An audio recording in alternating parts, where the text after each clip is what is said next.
Tatambaza na wochi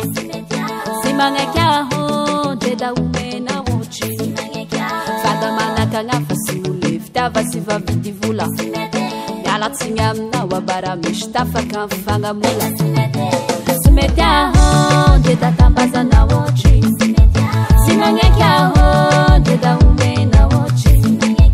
fada manaka nga fasule ftava siva vidivula yala tsinyam na wabara mishtafa kamfanga mula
FL Studio.